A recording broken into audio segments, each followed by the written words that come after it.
आज 7 मिनट बोलूंगा सर। हाँ। सर नहीं कोई जानबूझ के सर मैं मतलब आप ये मानते हो कि मैं किसी भी सदस्य से कुछ भी बुला सकता हूं क्या? आप ऐसे क्यों सोचते हो? मेरे लिए तो सब बराबर हैं सर, सब समान है मेरे लिए तो। सर मैं इस देश के मजबूत गृह मंत्री सरदार पटेल के बाद जिन्होंने अपनी मजबूती दिखाई, गृह मंत्री अमित शाह जी के नेतृत्व में आए हुए इस एमसीडी बिल के समर्थन में खड़ा हुआ। मैं आपके माध्यम से सदन को बताना चाहता हूं कि मैं भारतीय जनता पार्टी का कार्यकर्ता हूं और भारतीय जनता पार्टी के नेतृत्व में, माननीय प्रधानमंत्री जी के नेतृत्व में नीति भी है, नियत भी है और ऐसा नेतृत्व है जिसके कारण पूरे अपोजिशन को मैंने डरते हुए देखा है।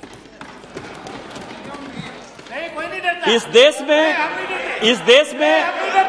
हम नहीं डरते, बिल्कुल नहीं डरते, कोई नहीं डरता। इस देश में सर कौन डरता है? भूलने की बीमारी है, भूलने की बीमारी है। आप ये समझे सर कि लगातार मैंने सारे अपोजिशन के नेताओं को, बैठो दानिश, जो चोर होगा वो डरेगा, बैठो दानिश, जो चोर होगा वो डरेगा। अरे बैठो ना, हम किसान के बेटे हैं, हम नहीं डरते। बैठो। जो चोर होगा वो डरेगा, हम नहीं डरते सर सीधे ठोक देते। इस देश में लगातार हुआ कि हम चुनाव से डर रहे हैं, चुनाव से डर रहे हैं। अभी बिट्टू जी कह रहे थे आम आदमी पार्टी, मैं लगातार लेकर आया सर, किससे डर रहे हैं? आप डर रहे होगे, आपको वो नेता अच्छा लगता होगा क्योंकि कांग्रेस और कांग्रेस के साथ जो लोग हैं ना, उनका हमेशा से रहा है इतिहास, जो कि बिट्टू जी बोल रहे थे कि जो देश तोड़ने वाले तत्व हैं, जिनको किस देश की डेमोक्रेसी में विश्वास नहीं है, जो अल्ट्रा लेफ्टिस्ट लोग हैं, उनके साथ आपने समय समय पर समझौता किया है। यही देश का इतिहास है, यही कांग्रेस और कांग्रेस के समर्थित पार्टी का इतिहास है। और मैं बताऊं आपको अध्यक्ष महोदय कि जब मुस्लिम लीग की स्थापना हुई, मैं बिल पर ही बोल रहा हूं सर, कि मैं क्यों लड़ूंगा, मैं क्यों डरूंगा? जिस पार्टी को अध्यक्ष महोदय 0.38% वोट मिलता है, उसके साथ भारतीय जनता पार्टी लड़ाई करना चाहेगी या उससे डर जाएगी?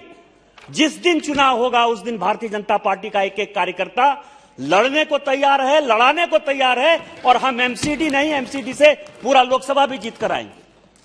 लेकिन भूलने की बीमारी है सर। मैं आपको बताऊं कि मैं जिस राज्य से आता हूं, मैं जो बात कहना चाहता हूं सर, झारखंड राज्य से आता हूं। यहां एमसीडी का चुनाव हुआ, भारतीय जनता पार्टी डर गई, चुनाव नहीं हो रहा है। मेरे यहां देवघर, जहां से मैं आता हूं सर, 1.5 साल से म्युनिसिपल कॉर्पोरेशन का चुनाव नहीं हो रहा है। 1.5 साल से वहां का सीईओ उसको चला रहा है। आप मुझे अपनी नीति दिखाते हो, आप स्थिति दिखाते हो, आप म्युनिसिपैलिटी की बात करते हो, आप रिजर्वेशन की बात करते हो। यहां जम्मू कश्मीर की बहुत बात हुई सर, आप कहते हो कॉन्स्टिट्यूशन एकदम पूरा खतरे में आ गया। ठीक है, कॉन्स्टिट्यूशन खतरे में आ गया। जम्मू कश्मीर में जब 370 था, आपको शेड्यूल कास्ट याद ही नहीं आ रहा था, शेड्यूल ट्राइब याद नहीं आ रहा था, ओबीसी याद नहीं आ रहा था, वहां का जो लोकल बॉडी का इलेक्शन था वो याद नहीं आ रहा था।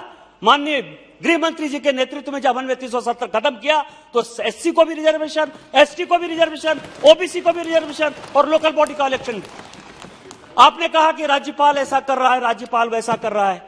यहां जगदम्बिका पाल जी थे, हमारे पार्टी के सांसद हैं। आप ही बताएं कि ये किस परिस्थिति में मुख्यमंत्री बनाए गए, इनको किस तरह से गुमराह करके कांग्रेस ने और रमेश भंडारी ने बनाया। आप वो इतिहास भूल गए? आपने एनटी रामाराव को किस ढंग से हटाया, वो इतिहास भूल गए? आपने गुल शाह को कश्मीर में किस तरह से मुख्यमंत्री बनाया, वो इतिहास भूल गए? रातों रात हरियाणा के राज्यपाल जेडी तपासे ने भजनलाल जी को पूरी की पूरी पार्टी एक साथ एकत्रित कर दी, वो इतिहास भूल गए? आप 100 चूहे खा के बिल्ली चले हज को बात करने आएंगे। आप क्या बात करना चाहते हैं? राष्ट्रपति के अभिभाषण तो बोल रहे हैं, दिल्ली नगर निगम तो बोल रहे हैं। मैं नगर निगम पर ही बोल रहा हूं। आप लोगों ने ये बातें कही, आप लोगों ने कहने को मजबूर किया। हम भारतीय जनता पार्टी के कार्यकर्ता हैं और हम इस देश की बात करते हैं, नेतृत्व की बात करते हैं। आप ये बताएं सर कि आज जो इस देश का माहौल है, इन लोगों ने कुछ नहीं देखा दिल्ली में सर।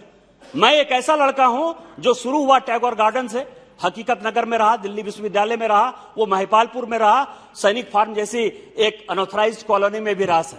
और आज जो है भारतीय जनता पार्टी की कृपा से आज ये ल्यूटेन दिल्ली में रह रहा है। कभी आपने देखा है हकीकत नगर की स्थिति क्या है, वसुंधरा इनक्लेव की स्थिति क्या है, सैनिक फार्म की स्थिति क्या है? आप लोगों ने देखा है? बिजली नहीं आती है, सड़क नहीं है, सीवर नहीं है। और आप जो है अल्ट्रा लेफ्टिस्ट पार्टी के नाम पर एक नोशन क्रिएट किए हुए हैं। मेरा आपके माध्यम से आग्रह है सर कि भारतीय जनता पार्टी किसी से नहीं डरती, किसी की परवाह नहीं करती, अपने दिल से पराये दिल का। आपने गवर्नर के आधार पर हमारी सरकार को बर्खास्त किया था, आपने कल्याण सिंह को बर्खास्त किया, आपने शांता कुमार को बर्खास्त किया, आपने भैरव सिंह शेखावत को बर्खास्त किया, लेकिन हमारे प्रधानमंत्री ने और हमारे गृह मंत्री ने जिस तरह से कि बंगाल में हमारे कार्यकर्ताओं को आपने चुन चुन कर मारा, एक बाबरी मस्जिद डिमोलिशन होने के कारण 92 में यदि कल्याण सिंह की सरकार बर्खास्त होती है, हमारे तो कार्यकर्ता मरे। आपने महिलाओं का रेप किया, बच्चों की हत्या की, आज रामपुर हाट में लोगों को जला दिया। उसके बाद भी हमने न 355 लगाया न 356 लगाया। आज आपको जगदीप धनखड़ बर्बाद लगते हैं, यदि खराब लगते हैं, भगत सिंह कोश्यारी लगते हैं। मेरा आपके माध्यम से आग्रह है कि यह सरकार जो बिल लेकर आई है, अच्छा बिल लेकर आई है, और कभी भी हाथ जोड़कर प्रार्थना है कि 0.3% वोट लेकर आने वाली आम आदमी पार्टी के बारे में चर्चा नहीं कीजिए। और मैं आपको भी आगाह कर देना चाहता हूं कि आप लोग डेमोक्रेटिक सिस्टम में बिलीव करिए, किसी अल्ट्रा लेफ्ट को साथ नहीं दीजिए, उसके आधार पर नोशन नहीं बनाइए और इस बिल का साथ दीजिए। इन्हीं शब्दों के साथ जय हिंद जय भारत।